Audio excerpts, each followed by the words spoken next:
Migrar es el sendero en busca de la vida perdida. Estamos de vuelta, queridos amigos, y como le dije, vamos a estar conversando con la académica Verónica Turpin, que ella es investigadora del CONICET y docente de la Universidad Nacional de Comahue,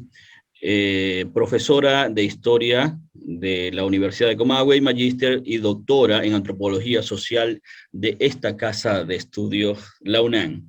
Así que tenemos una persona con bastantes credenciales, no solamente por los recorridos que ha hecho por la República Argentina en las casas de estudios, sino porque se ha dedicado a la investigación de la migración interna, la migración rural, de la cual hemos venido hablando en los bloques anteriores a este. Doctora, muy buenas tardes, les damos la bienvenida. Bueno, gracias a ustedes por la invitación y es un gusto para mí poder compartir este espacio.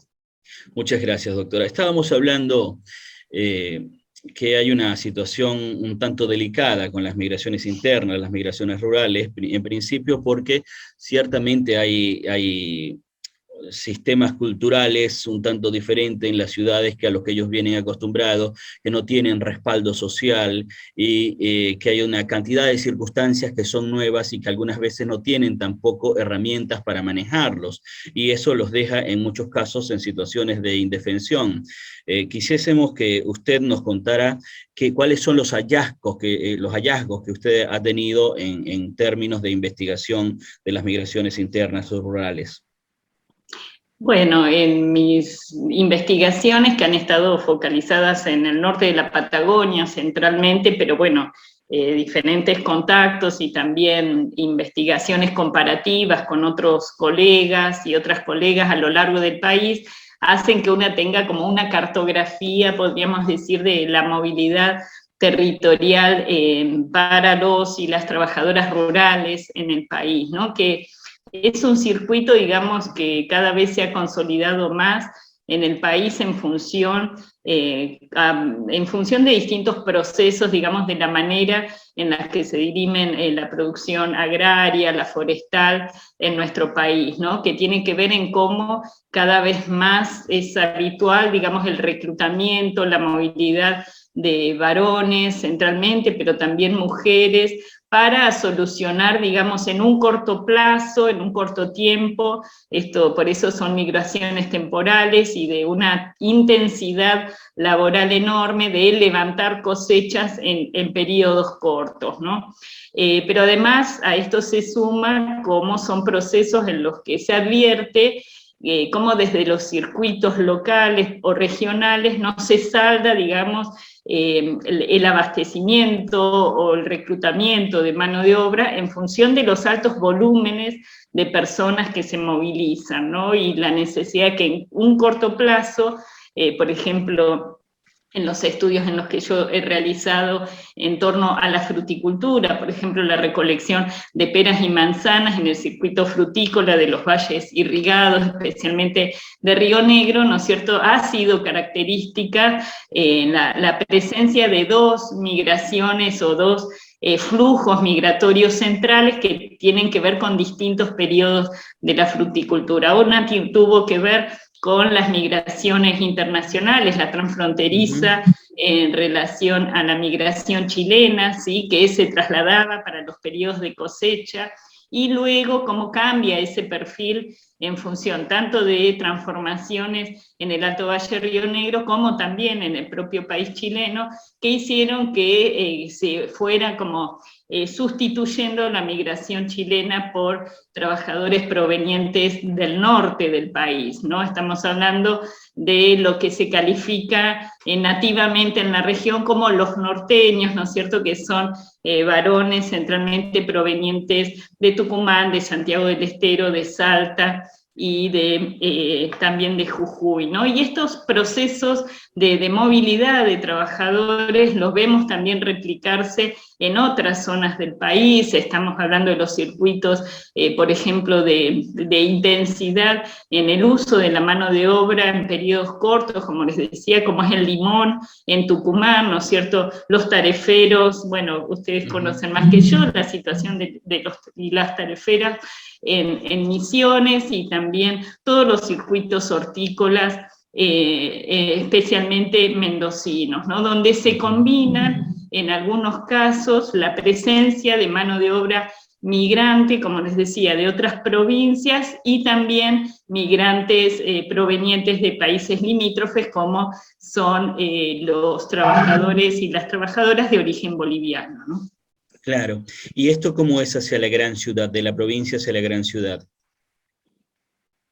¿Cómo? No entiendo la pregunta. Desde la provincia, desde las áreas rurales hacia el área metropolitana de Buenos Aires, que entiendo que concentra mucha movilidad interna también. ¿Cómo es? ¿Cómo estás viendo eso? O si has tenido la oportunidad de trabajarlo en tus investigaciones también. Bueno, lo que se perfilan también son como,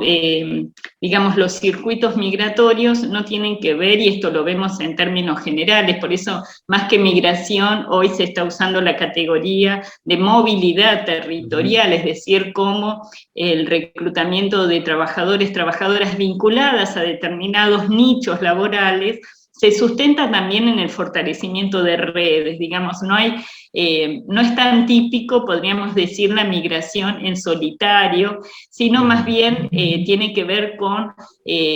tener garantizado, especialmente cuando se migra, ciertos contactos, ¿no es cierto?, vinculadas a las posibilidades de residencia, a las posibilidades incluso de aprender trabajos nuevos, ¿no? Y esto también lo vemos en los circuitos urbanos, en las distintas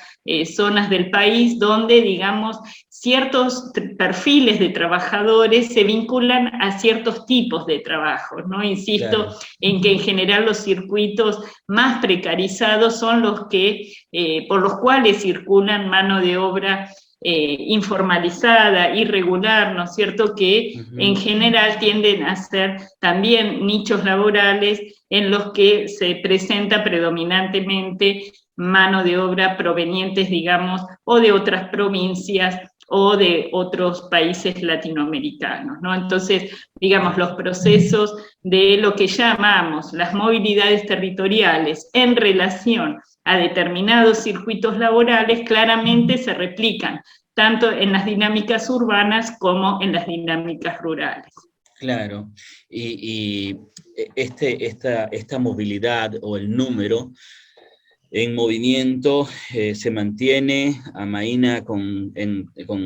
temas como la pandemia, por ejemplo, que ha marcado un antes y un después claramente. ¿Cómo son esos datos ahora? Bueno, nosotras hace poco, digamos, publicamos en el marco de una red de la RIOS, que es una red a nivel nacional que se llama RIOS porque es una red orientada a la solución de problemas en derechos humanos, que es una red que depende de CONICET.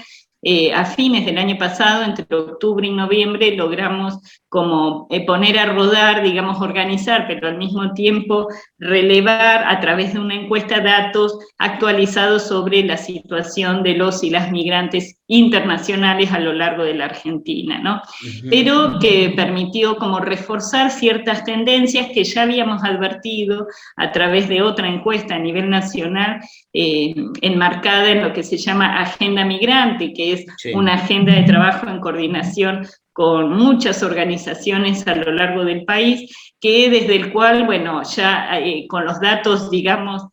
casi frescos en los inicios de las medidas de aislamiento, advertíamos ciertos hallazgos y ciertas tendencias que se vieron fortalecidas luego con la encuesta de octubre-noviembre que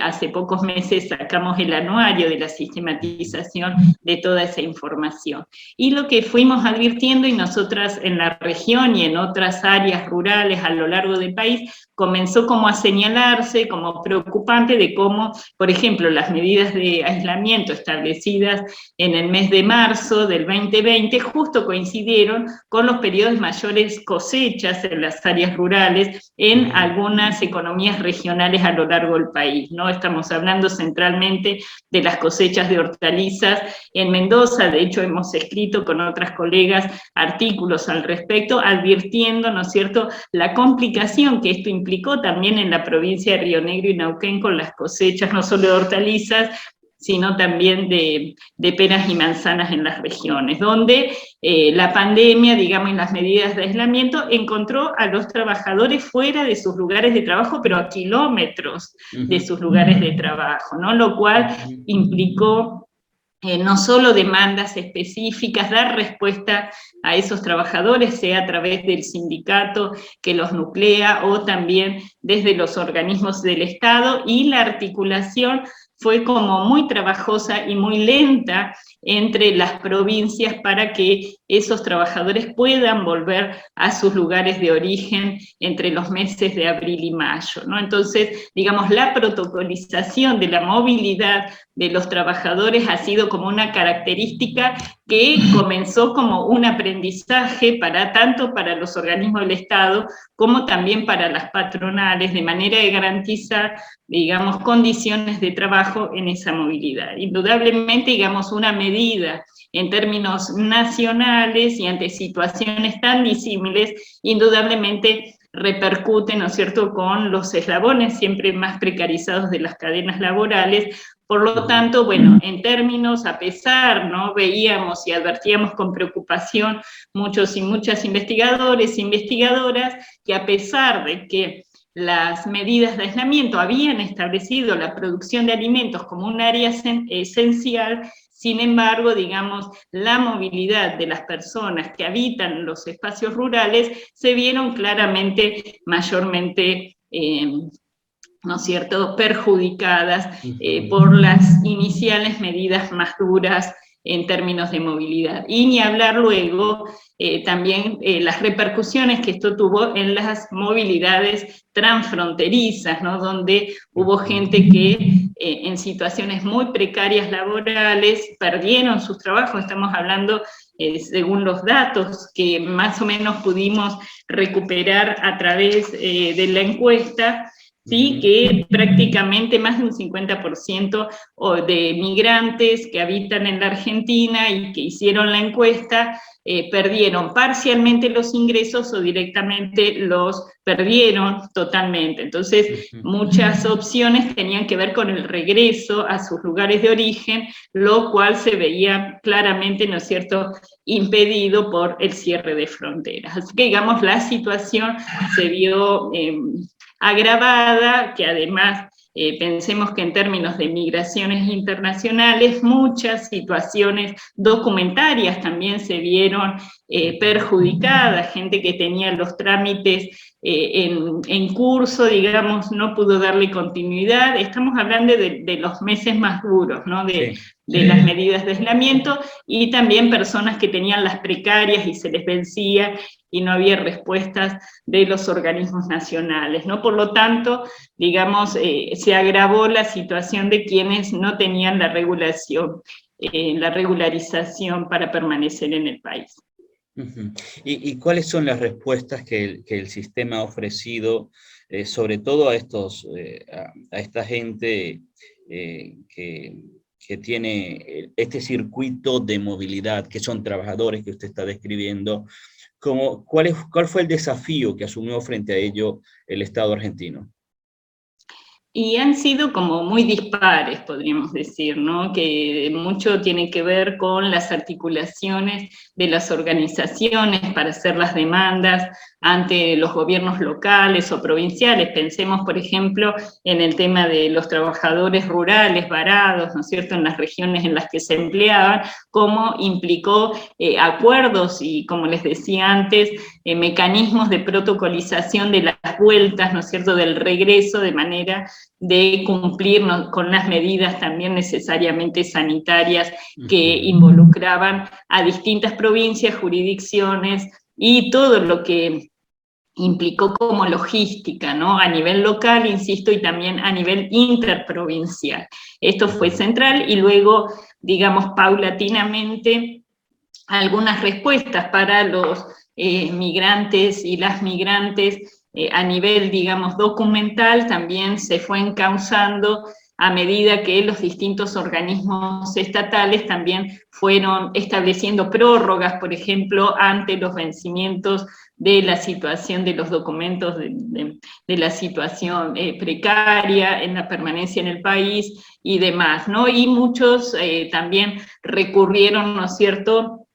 a las posibilidades de las políticas públicas vinculadas, por ejemplo, en la situación de pandemia, con la posibilidad de inscribirse en el IFE, aunque fue bastante baja luego el acceso que se tuvo, ¿no es cierto?, al ingreso familiar extraordinario. Estamos hablando de menos del 20% de los migrantes pudieron acceder al IFE, ¿no?, por distintas situaciones, pero una de ellas claramente por la situación documentaria.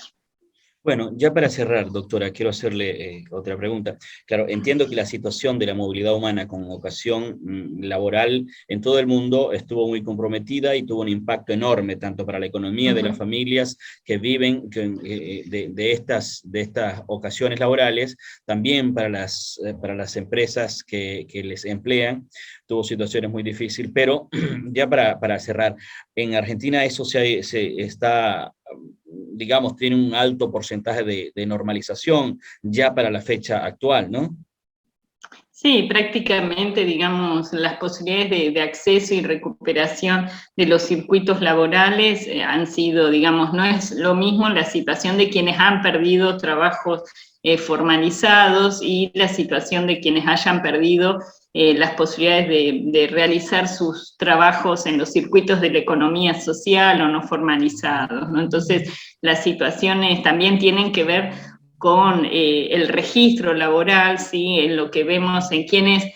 perdieron sus trabajos o no, muchas veces tiene que ver con la continuidad o no de una situación de formalidad laboral, ¿no? Y entonces en circuitos donde hay un importante, digamos, no registro del trabajo, son los eslabones en los que claramente, rápidamente se vieron excluidos en las posibilidades de mantener los ingresos, ¿no? Y la recuperación, bueno,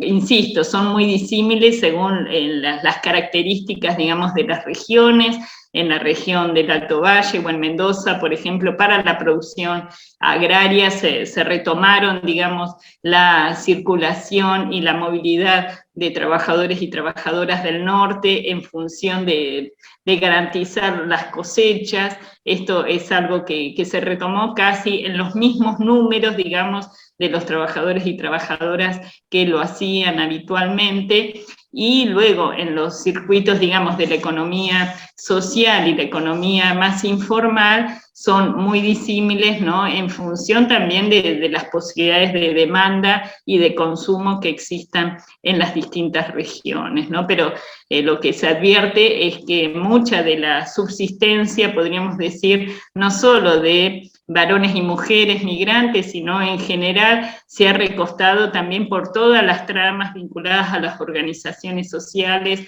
en los territorios que han garantizado también el abastecimiento de alimentos, el cobijo, el cuidado en los momentos más duros de la pandemia, ¿no? Entonces, allí también las organizaciones, y dentro de las organizaciones, las mujeres en particular, han tenido como un lugar central en todo lo que tiene que ver con los circuitos, en garantizar la alimentación y los cuidados en los territorios a lo largo de la Argentina, ¿no?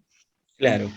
Doctora Verónica, le agradecemos mucho su compañía, honrados estamos de compartir este espacio con usted y nos gustaría dejarle la invitación abierta para futuras ocasiones, nos pueda acompañar y sigamos hablando de la movilidad con ocasión de la prestación de trabajos, movilidad por ocasión laboral. Y bueno, desde acá siempre a la orden para todos ustedes, los académicos investigadores que tienen un quehacer en la investigación por la migración. No, gracias a ustedes por interesarse y propiciar estos espacios para conocer en las realidades tan difíciles, ¿no es cierto?, que acontecen en estos contextos. Muchas gracias. Bueno, era la doctora Verónica Turpin, investigadora de CONICET, docente de la Universidad Nacional de Comahue, profesora de Historia de la Universidad de Comahue y magíster y doctora en Antropología Social de esta casa de estudios, especializada en migrantes en los espacios rurales, y la han escuchado ustedes respecto a lo que es la migración o lo que es la movilidad con ocasión laboral en la República de Argentina, Chile y es una realidad bastante interesante, porque ciertamente la pandemia nos ha atravesado, nos ha afectado y el mundo está en constante cambio, ¿no? Con esto nos vamos a una pausa y volvemos enseguida.